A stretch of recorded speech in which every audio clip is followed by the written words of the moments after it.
Can you imagine Cinderella's stepsisters chowing down on their own mother? Cinderella gets way, way, way darker and weirder than most of us could possibly imagine. This is Primal Fairy Tales. Let's dive into one of the world's oldest stories. The subscribe button is sitting in the ashes of the YouTube fire. Maybe if you like and subscribe, she will find her Prince Charming. Before we get started, I want to thank everyone again for helping the channel reach over 100 subscribers. The mermaid video I just released has been my most viewed video so far. I'm going to assume that means y'all like merfolk. I love merfolk, always have, and after the Cinderella videos, the next two Primal Fairy Tales will be merfolk or merfolk adjacent. I'm going to cover The Little Mermaid, which really just gives me an excuse to talk about the rich history of human merfolk pairings. Then I'm going to cover one of my personal favorite fairy tale tropes, the serpent husband, which has significant overlap with merfolk. But enough about that. I'm going to start, as I usually do, by recapping the most well-known versions of the stories before diving back in time to find the oldest Cinderella stories. Charles Perrault and the Brothers Grimm wrote some of the most iconic versions of Cinderella, which I'm going to retell now. Both stories fall under the Arne Thompson Uther tale type index 510, the persecuted heroine. This tale type is subdivided into Cinderella and Catskin. Today we will focus on Cinderella. ATU 510B Catskin will actually be the subject of its own videos later this year. The Grimm version of Cinderella was released in 1857 as Ashen Putleg, or Cinderella, and it starts with a little girl and her mother. The girl and her mother are rich, but the mother is dying. She tells her daughter to remain pious and good, and then our dear God will always protect you, and I will look down on you from heaven and be near you. And then she dies. The girl visits her mother's grave and remains pious and good, but the following spring her father remarries. Her stepmother has two beautiful daughters with black hearts. The stepmother and stepsisters treat the girl like a maid. They take her beautiful clothes away and make her dress simply like a servant. They call her Cinderella to mock the fact that she is always covered in ash because they took her bed away and forced her to sleep on the hearth to keep warm. Her father apparently doesn't notice or care that his daughter is being abused. One day he makes plans to go to a fair and he asks his daughters what they want him to buy them. The stepsisters ask for finery, but Cinderella just asks for a twig. When he returns, he gives Cinderella the twig and she plants it on her mother's grave. She waters it with her tears and it grows into a tree. Cinderella visits the tree 3 times a day to weep and pray. A white bird would appear and give her whatever she asked for. One day, the king announces that he will hold a festival for his son to choose a bride. Cinderella wants to go, but she's forced to wait on her stepsisters so they can go. Her stepmother scatters a bowl of lentils in the ashes and tells Cinderella that if she can gather every lentil, then she will be allowed to go to the festival. Cinderella calls on the birds to help her gather all the lentils. Then the stepmother throws down 2 bowls of lentils. Again, Cinderella's birds gather up the lentils. Still, the stepmother won't allow Cinderella to go, so she goes and cries beneath the tree at her mother's grave, and she receives a dress of silver and gold. Cinderella goes to the festival and dances with the prince, but at the end of the night, she runs away before the prince could find out where she lives. He believes that she has climbed a pear tree and so chops it down. Cinderella returns to her tree and receives an even more elaborate dress and pure gold slippers.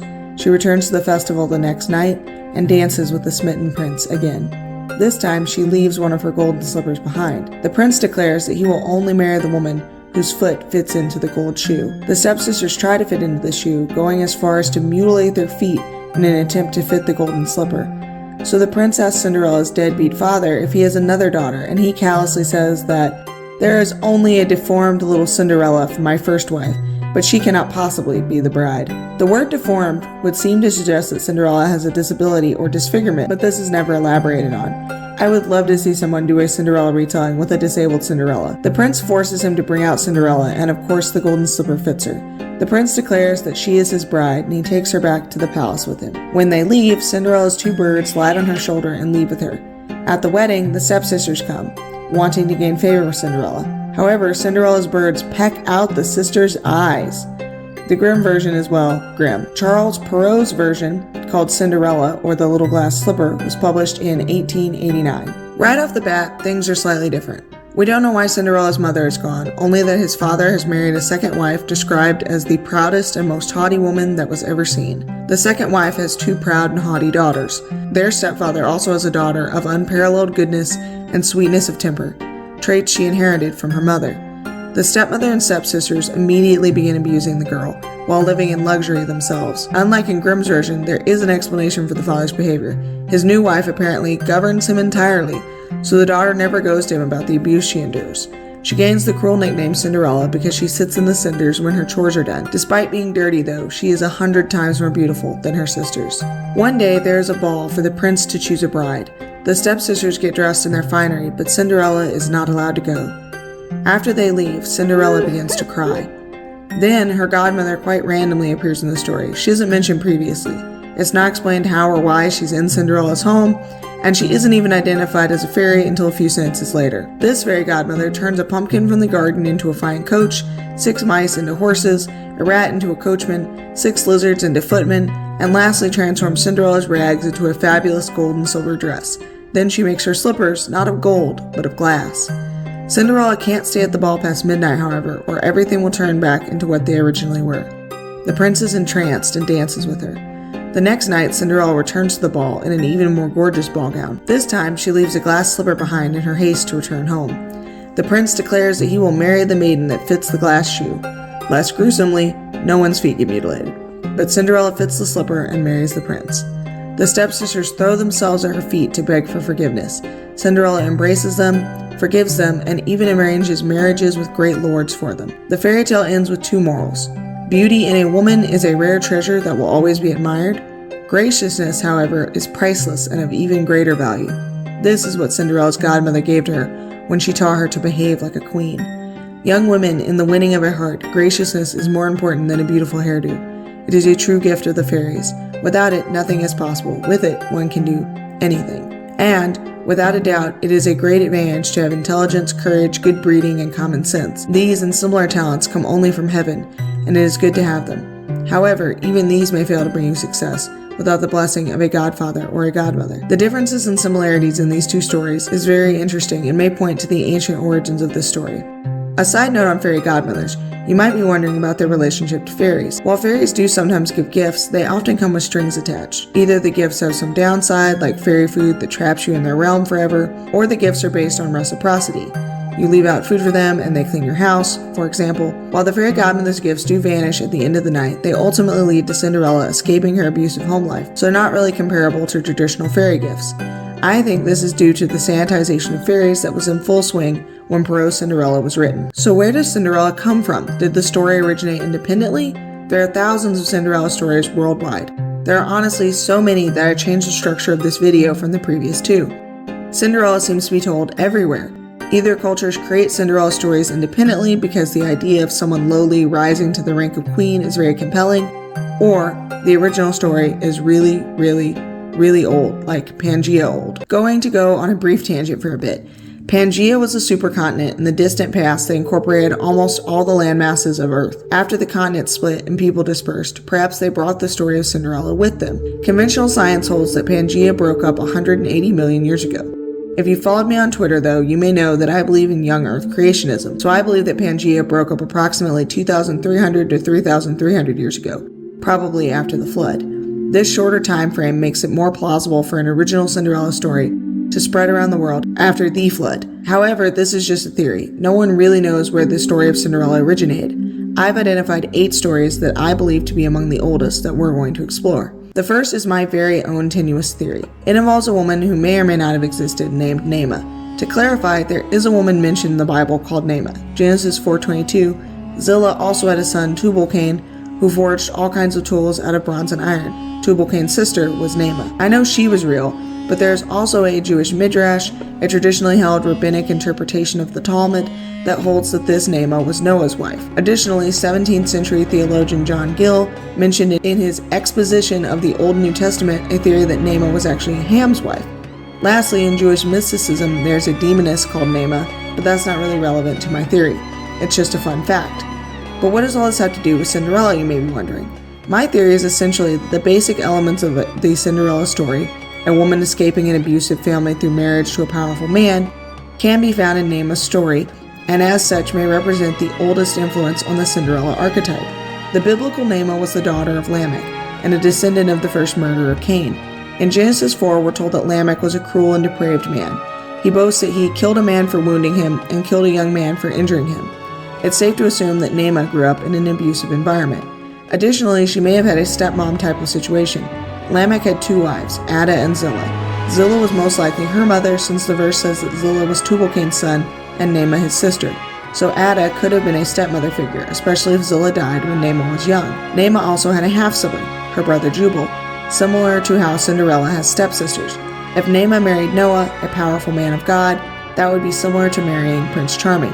I want to be clear that I'm not suggesting that the Bible isn't true or that Naamah wasn't a real person, merely that either the true story of Naamah's life or an embellished version could have influenced the development of the Cinderella story. Because she lived before the Great Flood and likely before Pangea split, this could be how so many cultures have versions of Cinderella. It's also possible that Naamah married the far less godly Ham, or that she didn't marry either of them. The Bible does not say who Noah or Ham's wives were. I will also note that if Lamech's daughter Naamah did marry Noah, she would have been significantly older than him. I don't necessarily think that's important, but it is interesting. The next figure that is sometimes thought to have influenced the creation of the Cinderella tale is the biblical Joseph of the Old Testament. Joseph had 2 mothers in his life, but like Naamah, they were both wives of his father rather than one being a stepmother. His father Jacob also had 2 concubines. Joseph had 10 half-brothers who hated him, while he was favored by Jacob, and like Cinderella, he was a very virtuous person, especially in comparison to his half-brothers. He also had another half-brother Benjamin and a half-sister Dinah, but for the purposes of this video, they aren't relevant. If you're interested in this story, read Genesis chapters 25 through 50 for the full tale. Anyway, Joseph, like Cinderella, ultimately rises to a position of power, marries well, and like pro-Cinderella, forgives and helps his family in spite of what they did to him. Joseph married an Egyptian woman named Asenath, who herself has also been put forward as a candidate for the oldest Cinderella. Asenath is the daughter of an Egyptian priest, and her marriage to Joseph is personally arranged for Joseph by the Pharaoh. This is part of Joseph's rise to power within Egypt, because he helps the Pharaoh by interpreting his dreams and preparing the nation for the coming famine. So while Asenath is not royalty, make no mistake, this is a highborn marriage, and Asenath can be seen as a Prince Charming figure within the narrative. However, I mentioned that Asenath may have also been an early Cinderella, so where does that theory come from? Well, there's nothing Cinderella-like about Asenath's story as it is told in the book of Genesis. The only information we are given is that she is the daughter of an Egyptian priest who marries Joseph and is the mother of his 2 sons, Manasseh and Ephraim. Graham Anderson theorized in his 2000 book, Fairy Tale in the Ancient World, that Asenath inspired Cinderella. He claimed that Asenath is a persecuted heroine covered in dirt or ashes who receives counsel from a heavenly magical helper, is identified by a ring, necklace, birth token as eligible for marriage, and marries Joseph, a prince of his tribe. His information seems to come from extra biblical sources about Asenath's life. Unfortunately, I haven't been able to read Anderson's book, so this is all the information I have. I'm hoping to buy the book at some point, and then I can share what I learned from it here and on Twitter. Our next proto-Cinderella chronologically is our first non-biblical one, Odysseus from Homer's Odyssey. There are a number of elements from the epic that are Cinderella-like. Firstly, Odysseus sits in ashes to win the favor of Arete, queen of the Phaeacians. Athena serves as a fairy godmother type figure who transforms Odysseus at various points of the story. Like some versions of Cinderella, he gets help from his mother from beyond the grave. Suitors usurp the privileges of his home, much like the stepsisters do. Odysseus is humiliated in his own home, but his unique feet help identify him, similar to Cinderella being able to fit into a certain shoe. And in the end, he regains his status and wife, similar to how Cinderella gains better social standing and a spouse at the end of her story. Returning to the Bible, Esther also has many Cinderella attributes. In the Bible, Esther is a commoner who rises to the status of queen. Esther is very beautiful, she is an orphan and is raised by her cousin Mordecai. Unlike Cinderella, her adoptive guardian is not abusive. When King Xerxes searches for a wife, Esther is selected to prepare to be a possible queen. Her fairy godmother is a eunuch named Haggai, who gives her beauty treatments and 7 female attendants. Esther is chosen to be queen. She then helps save the Hebrew people, which is awesome but does not relate to the Cinderella theory. However, I still think she may have influenced subsequent fairy tales. Back to Egypt for the fairy tale of Rhodopis, which is sometimes referred to as the first Cinderella story, and indeed, it may be the first telling that has most of the Cinderella plot elements. Greek geographer, philosopher, and historian Strabo told the story in Geography Book 17.33, written in the late 1st century BC or early 1st century AD. He claimed that the story came from Egypt and focused on a courtesan named Rhodopis, for whom the 3rd pyramid at Giza was built. If that is true, then the story took place in early BC, which would place it before the Odyssey. She had a beautiful golden sandal that was snatched by an eagle and flung into the lap of the pharaoh, who sent men to search Egypt for the owner of the sandal, and when Rhodopis was found, He married her and made her his queen. Another Greek historian, Herodotus, also wrote about Rhodopis. He claimed that she was a Thracian slave who worked as a high-class courtesan. His version did not mention the episode with the sandal. The historian Aelian also wrote about her in On the Fortune of Rhodopis, a courtesan. He essentially retold Strabo's version of the story. Up next is another one from Aelian, Aspasia. Although she was a real woman who lived approximately in the years 415 through 370 BC, a mythologized version of her life appears in Aelian's Various History, the 12th book, which was written in early AD. Aspasia's mother died giving birth to her, and Aspasia grew up in poverty. She was extremely beautiful, with her singing voice being specifically noted. The historical Cyrus, son of Darius, supposedly met her when he sacked her city, and he became infatuated with her when she resisted his advances in order to preserve her purity. She became his lover and was gifted with jewels by him. However, he dies, and she winds up becoming his brother's lover. The Cinderella elements of the story are the deceased mother, humble life, and rise to a high-ranking position through a relationship with a powerful man. The last of the proto-Cinderellas is Yashin. Like Rhodopis, she is often called the first Cinderella, but she comes after Rhodopis and Aspasia. The fairy tale first appeared in Miscellaneous Morsels from Yu Yang, which was published in the 9th century AD during the Tang dynasty. Like Naamah and Joseph, Yashin's father had 2 wives. Yashin's mother died when she was young, and when her father also passed, her stepmother began to mistreat her, forcing her to work as a servant and dress in rags. Yashin took care of a fish that eventually grew so big she had to put it in a pond. Her cruel stepmother killed the fish and hid its bones in a dung pile. Poor Yashin was devastated when she realized the fish was dead, but a mysterious man appeared and told her where the bones were. He told her to hide the fish bones in her room, and when she wanted something to pray for it, and she would receive it. This is similar to how Grimm's Cinderella prayed on the grave of her mother. The end of the story is also strikingly similar to more modern Cinderella stories. It was a festival, and Yashin prayed and received a fancy robe to wear to the festival. She left in a hurry to avoid her stepmother recognizing her. Because of this, she left her shoe behind. A nearby king found the shoe and decided to marry the woman who fit the shoe. This led to him finding and wedding Yashin. After this, Cinderella stories explode around the world. Did they spring from these 8 stories? I'm going to highlight some versions from around the world to illustrate the variety and amount of Cinderella tales. In Africa, as with most other places, there are many Cinderella stories. I'm going to cover 2. The Girl and the Frog and the Chief's Son, and Mufaro's Beautiful Daughters. The Girl and the Frog and the Chief's Son is a Nigerian fairy tale. As with many of the older Cinderella stories, the father is a polygamist rather than a widower. This version also has a clear explanation for the girl's abuse.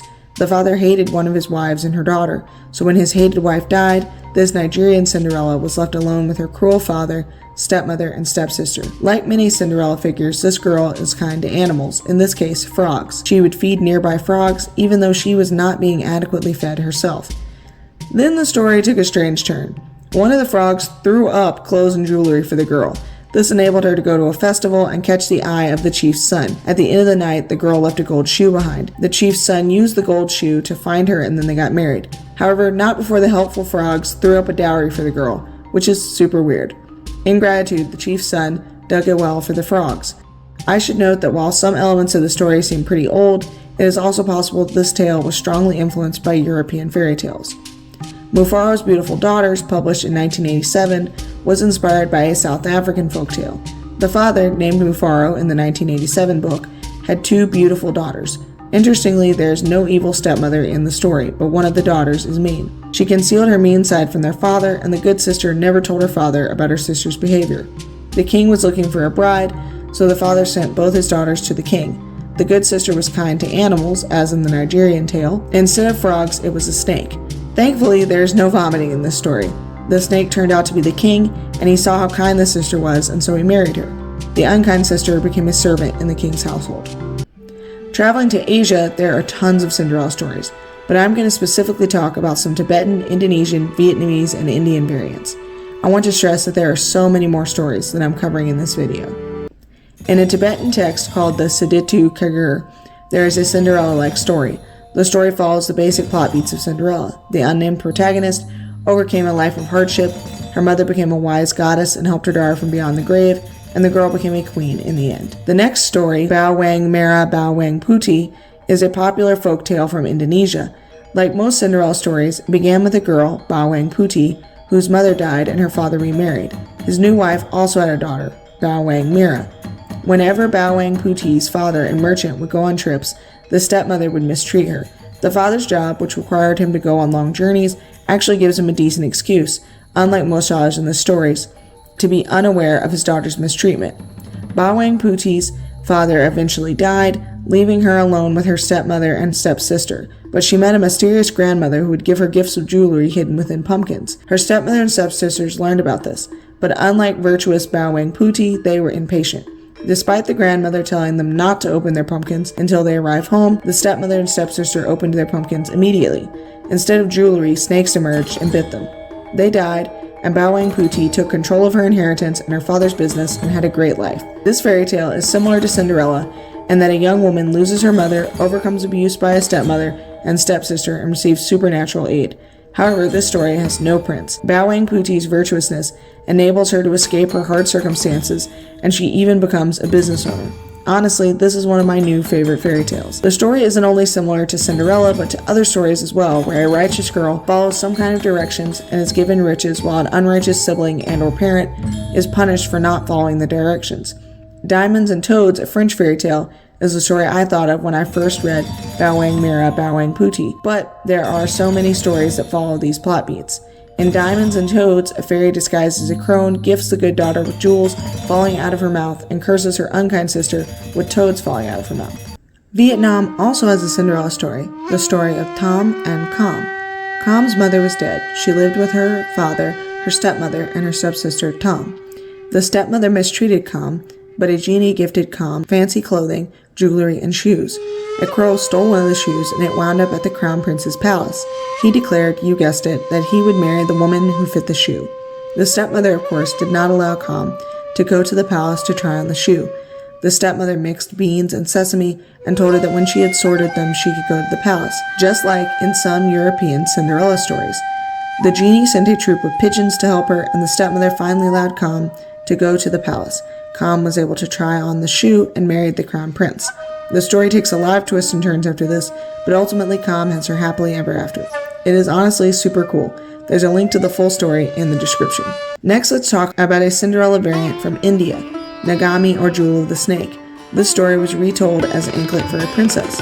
In this tale, a girl named Sinduri, an anklet for a princess, lived with her abusive family. Her mother and father died of cholera, leaving her alone with her father's other wife and her stepsister Lata. I'm not sure if the girl was named Sinduri in the original story, which according to the authors of Anklet for a Princess is around 1,000 years old and was preserved in oral traditions. If I had to guess, the girl likely did not have a name in the stories, and the name Sinduri was chosen for its similarity to Cinderella. In this story, a magical snake acted as the fairy godmother figure. The stepmother got suspicious because of the help that the snake was giving Sinduri, so she sent her daughter Lata to spy on her. Lata told the stepmother about the magical snake. Then the crown prince visited their village for a festival. Sinduri wanted to go to the festival, but the stepmother forbade her. Godfather Snake gifted Sinduri with a dress and jewels. The crown prince was of course enthralled by Sinduri. At the end of the night, she left an anklet behind. The prince, as these guys always do, declared that he would only marry the woman who fit into the anklet. Long story short, he found Sinduri, discovered that she fit the anklet, and they lived happily ever after. Up next is Europe. I've already covered the most well-known versions of Cinderella from Europe, but I wanted to talk about these two because they are interesting. This is where the cannibalism I mentioned in the intro comes from. Naturally, the cannibalistic versions are Greek.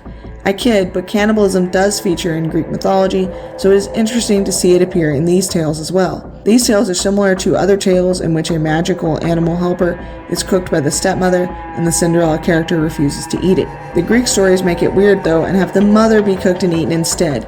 In The Three Sisters, which appears in Cinderella Tales from Around the World, another book that I really need to get my hands on, the two oldest sisters kill and eat their mother.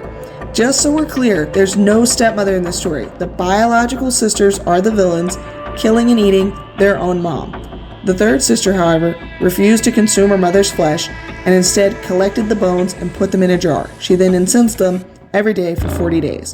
In this story, the older sisters play the evil stepmother role. But wait, there's more.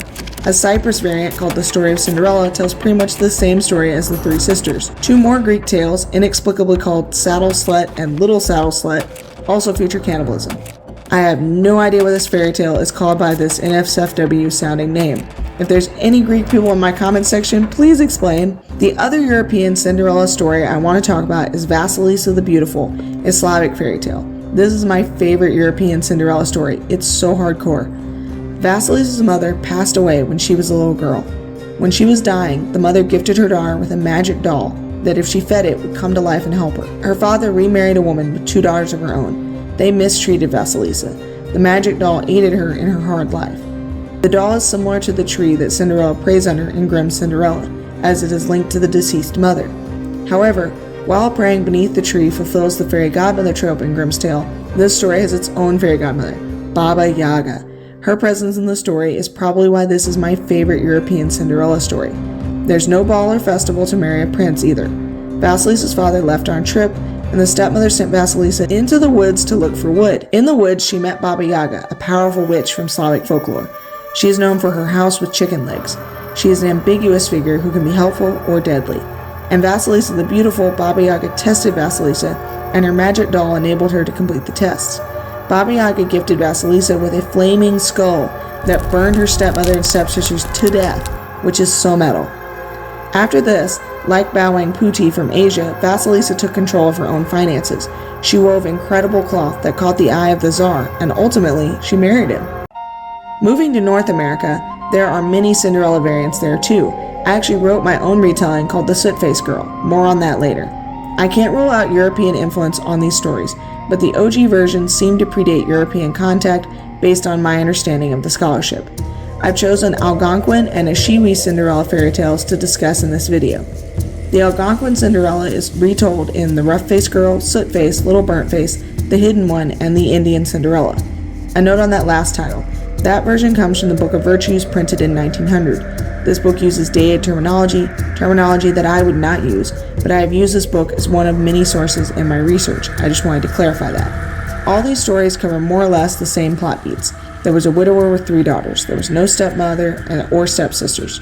The sisters were all biologically related, but the oldest sisters were vain and mean.